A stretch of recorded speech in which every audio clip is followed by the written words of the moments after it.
Hello, everyone. A very pleasant day. I hope your day has been going great. I remain your humble host, Becky Usoro.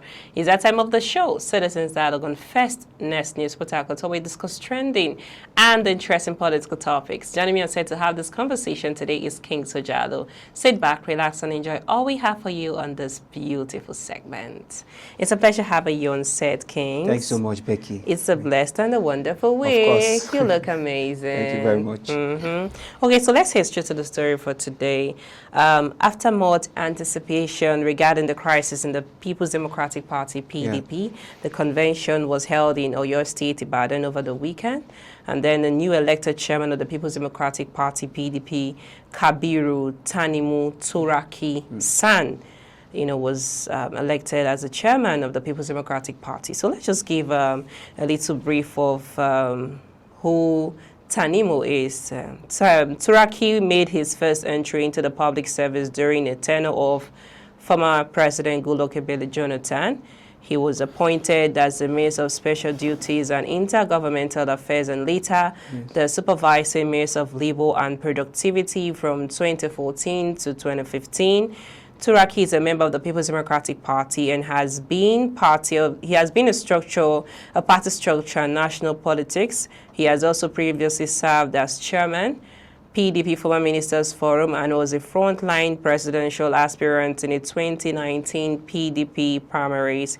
He was noted for coordinating intergovernmental relations, national policies, and administrative reforms during his term in those roles. Yes. In his speech, as he was elected as the PDP chairman, in his speech he has stated that under his leadership, internal discipline will be restored and also promising to bring the party back to its members. So what are we really expecting from the newly elected chairman? Is it like his statements made during his speech? Is it really going to come forth so speedily? Regarding the crisis happening in the PDP at the moment, is it going to bring the PDP that we used to know? You can see from his statement that it's going to bring a disciplinary committee, which I think it was, headed by one of the Chief Ton Kamini recently. And I hope, according to his proclamation, it works out. We all know PDP used to be one of the frontline political party in Nigeria. Yes, before this whole crisis escalated the party. Now, looking at the convention, Kabiru initially, if you look at it, I think he really made the essence of his winning. Really made it clear. Having a vote of 1,516 votes is a really long way to go. Out of 2,000 something votes, he came out the highest. So aside that, his proclamation, his decision, his rule on how to bring back the party is the most concerned, thing right now, because it's not just by talking, it's not just by emphasizing. We want to see, at least from now to the ending of this year, if his decisions, if his proclamation are indeed going to stand. Because indeed the party released a disciplinary committee, just as he stated, indeed. Because how can one party be having different groups, and if you look at those different groups, are one of the things that almost crashed the party. So I think that is a good one for the People's Democratic Party electing a new chairman. This is what everyone has been longing to hear and see from the People's Democratic Party, bringing in a former Minister of Duties. And from his proclamation, I really figured out a particular thing, which he said, bringing out a disciplinary committee, which has been inaugurated and given, to a personnel. In the life of Tom Ikimi, the new elected disciplinary committee chairman in the party, I think is going to make a pathway for the PDP to stand its ground once more. Because initially there have been a division in that political party, which has really been the genesis of all this crisis. How can a political party, where has it been hard? We have so many political parties in Nigeria where everyone rubs head together in order to bring the stability of the party, in order to make the party stand firm. But here's the PDP, a party known to be one of the biggest party in the whole of Nigeria. You know, having division, imagine having a Sowike group, the Damagun group, as in, it is uncalled for. So I think I think and I hope that this proclamation from the new elected chairman, it will be a good one if indeed it's going to really stand. You know, the party indeed need a disciplinary committee that will enable it stop all this menace happening. Imagine for the past few months now, we can see total defection here and there, defection from different high figures in the country who were mandated to hold this party strong. Now we can all see them defecting to the ruling party and no other party but the ruling party. So it's something that the People's Democratic Party need to really enforce on. Okay, and it's a good one for the new elected chairman. Having a vote of 1,516 is a really good one. I think a total vote that was casted on Saturday was, I think, a total of 2,800 and something votes. So indeed, he really deserved the winning position. So my own opinion and my own suggestion for the new elected chairman is to find means on bringing back the party once more into its proper name, because we all know PDP, it's a party of great establishment. Okay, looking out for the expulsion of Yesawike and his allies, is he really going to accept the expulsion just like that? We all know who the FCT minister is. Of course, definitely the FCT minister, Yesawike. Is he just going to keep quiet and say, yes, I have accepted? We are talking about one of the high profile personnel in that political party. Definitely, there will definitely be, you know, a so we're expecting more. Of course, we are expecting more challenge from the FCT minister, but you know, he was spared not just because they just want to. Okay. He has been accused of anti-party activities. Allegedly, yes. He has been accused of anti-party activities, including the former Ekiti State Governor Ayof Ayeshe and others. And definitely, we can see these anti-party activities as being... So are we saying that taking them out is going to help in the stability? Of course, I think so. I think so, of course. But it won't be easy. That is what the PDP should know. It's not going to be easy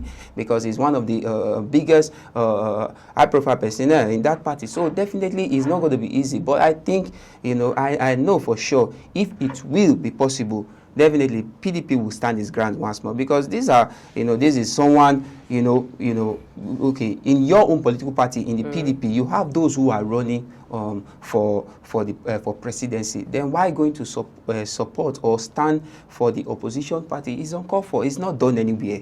It's not done anywhere. So definitely, we will say that, you know. But he's not standing for the opposition party. He's not standing, but I could recall. Allegedly, okay. So because he's still in PDP. Of course, he's still in PDP. But I've had a statement of his. That talking about the FCT minister who have, you know, stand firm and said he is going to support the ruling party once more in 2027. So what are we talking about?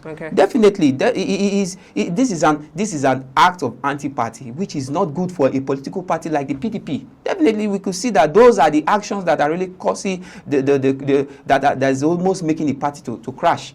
So I think this expelling will definitely make the party. Let PDP know who are theirs, those who are ready to build the party and bring it back to life. We have other high personas like the life of a Chief Bode George. We have those of Sheyi Makinde, so on and so forth. So I think with these people in this political party, I think it will be able to gain shape once more. So we hope to see better reformment in the new PDP. That is, if there are not still remaining bad eggs in this party. You know, this convention indeed has really made it know that yes, PDP are not ready to quit. It has made Nigeria know that, look, we are not quitting in this game. Let me put it that way. In this game of politics, we are still going to stand firm, no matter the destruction, no matter the storm coming from left and right. So that's why they have to just, you know, remove the people they feel are disrupting. that are disrupting and really causing the party to go bankrupt. So it's a good one. So expelling is not just the only thing that will bring back the party. They should be able to know those who are really solely behind them and, you know, take shape once more. Okay, thank you so much.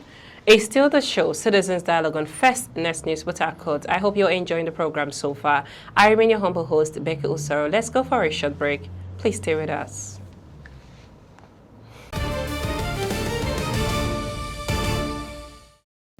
Welcome back to the show, Citizens Dialogue on First Next News with our code. I hope you're having a great time with us. Thanks for staying with us. I am Becky Usaro.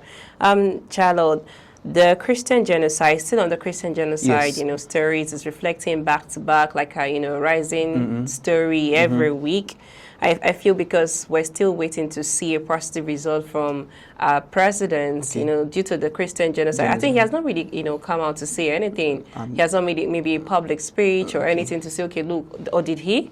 We in recent interviews from the federal government, you can clearly see that we've been trying to cover up. Okay, and then let me just interject you.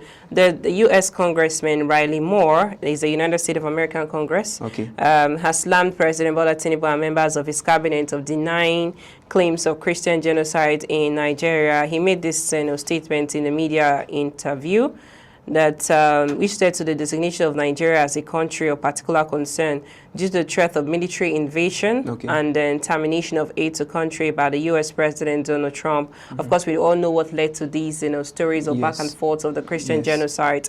So Tinubu in a statement replied and said the characterization of Nigeria as religiously intolerant does not reflect on our national reality. So he was saying that there's nothing like Christian genocide and all that. We all are one, and then they can actually sort out there. But when we look at the issues happening in Nigeria, look at the insecurity, back to back, day by day.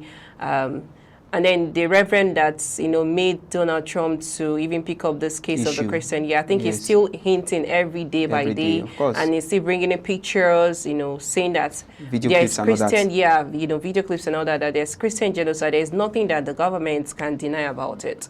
Just as the congressman Riley Moore has said, the president is trying to hide his identity. Of course, that is a fact.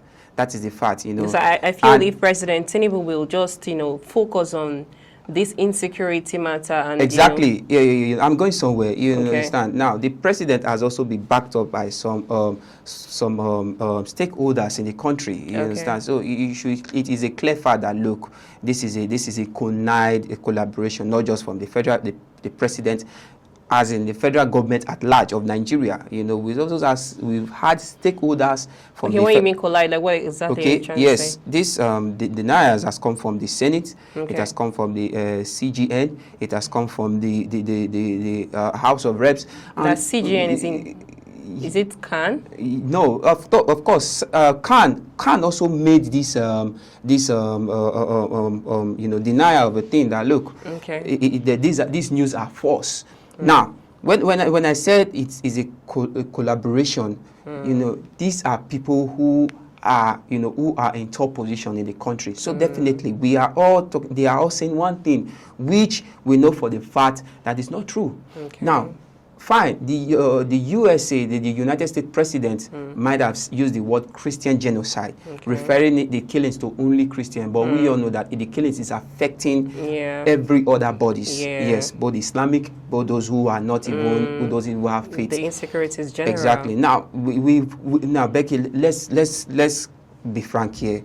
We've had so many cases of how Christians have been killed due to one or two religious conflicts. We have I think there was a news where a girl was killed due to she made a certain proclamation against the Islamic, and she was killed by some group of students. Also in I think in Kebbi State or so, a girl also was burnt alive because of because of that same act. So these are data going viral, and definitely these things are going all over the world. So definitely people are having eyes on all these issues. So when the president comes out to say, and trying to address the Christian genocide in Nigeria times without number, this is because they found proof. And one thing about the United States, when they raise up an allegation about a particular country, or they raise up an allegation, an issue like this, they make sure that they get to the bottom line of it. So I think at this point in time, there's no need for the president of the Federal Republic trying to, you know, cover up or trying to deny all these emphasis or all these proclamations. It's now left for him as a first man of a particular country to be able to bring, you know, sit tight with the president of the United States. And, you know, let me know, okay, if I should say seek help is another way of trying to bring out this issue.